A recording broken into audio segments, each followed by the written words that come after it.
rekayasa palsu, menurut saya ada 5 kebohongan yang mau disembunyikan oleh mereka. Bukan hanya Jokowi. 1, kebohongan identitas diri Jokowi sendiri itu yang dia paling takutkan terbuka. Identitas diri kan kita tahu ceritanya sebenarnya, dan kalau ini terbuka maka kita tahu siapa yang membentuk Joko Widodo sebenarnya. Saya pikir publik udah paham. Yang kedua adalah kepalsuan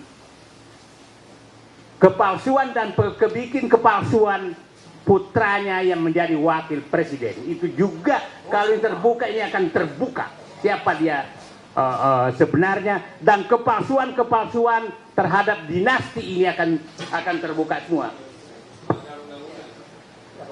Ya. Yang kedua, ketiga adalah kepalsuan pemilu yang sudah dilakukan oleh dia, itu juga akan terbuka. Kebohongan itu akan terbuka. Yang keempat adalah kebohongan korupsi yang ribuan triliun, itu akan terbuka. Ribuan triliun korupsi yang terjadi selama rezim Joko Widodo.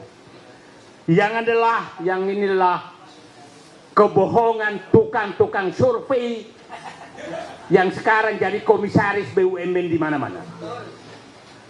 Jadi kita akan membongkar 5 kebohongan. Jadi jangan heran bahwa musuh kita banyak sekali, karena banyak sekali yang terancam.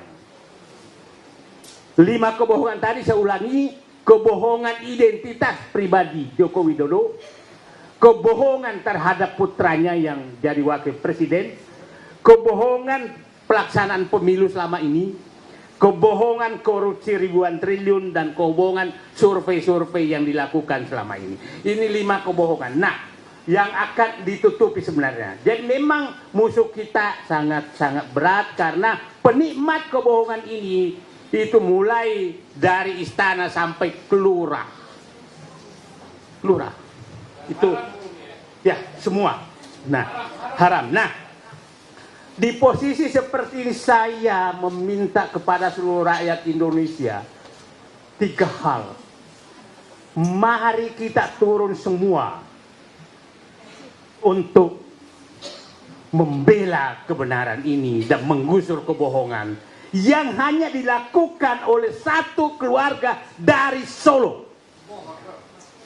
Masa kita kalah? Itu komandannya.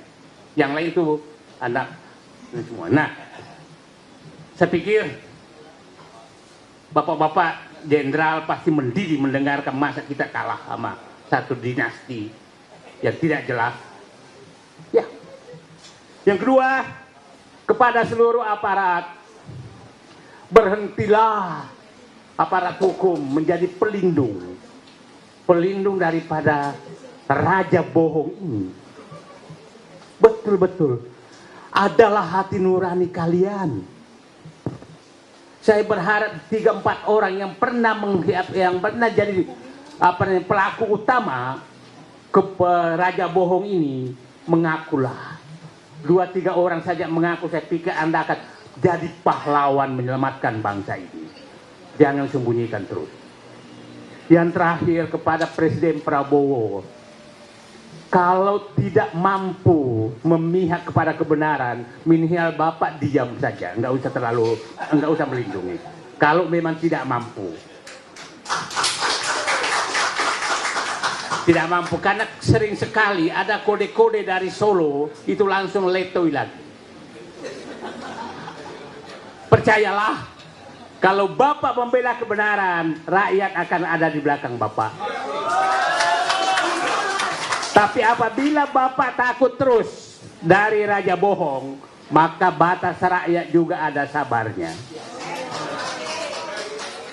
Kami masih menaruh harapan pada Bapak, tapi rakyat juga ada batasnya. Kalau raja bohong ini selalu diistimewakan, maka rakyat akan keluar dengan hati nuraninya. Hanya itu saja dari saya. Hari ini titik tikungan yang sangat tajam. Kepada seluruh rakyat Indonesia, bersatulah.